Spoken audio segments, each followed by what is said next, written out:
The U.S. has accused Syrian forces of using chemical weapons against foreign-backed insurgents. President Barack Obama had said the use of such weapons would be crossing the red line. The U.S. says it will now increase military support for insurgents in Syria. This came despite UN reports that accused militants of using chemical weapons.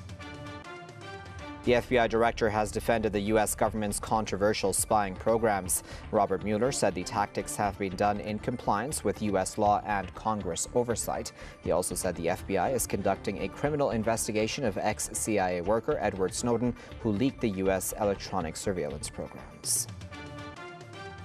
In Turkey, emergency talks have been held between representatives of protesters and Prime Minister Recep Tayyip Erdogan. This came after anti-government protesters rejected Erdogan's ultimatum to leave an Istanbul park at the center of demonstrations. Turkey has been shaken by the unprecedented protests and the Prime Minister's harsh response.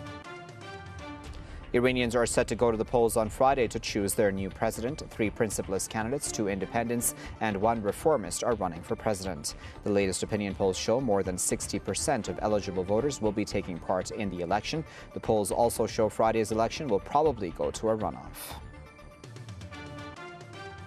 Europe's leading satellite operator Eutelsat has stepped up its campaign against Iranian media, including Press TV. It warned satellite providers against cooperating with Iranian channels, reminding them of US and EU sanctions against Iran.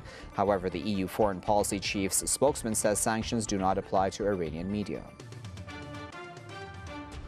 The funeral of Shia protesters killed by Yemen's security forces has turned into an angry rally in the capital, Sana'a. Protesters demand the government dismantle national security services. The killings took place on Sunday when police opened fire on Shia protesters or Houthis, demanding the release of Shias from government jails.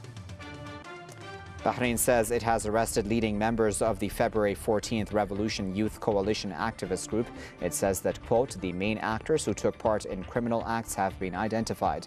The group has been the main organizer of a wave of anti-government protests that began in 2011.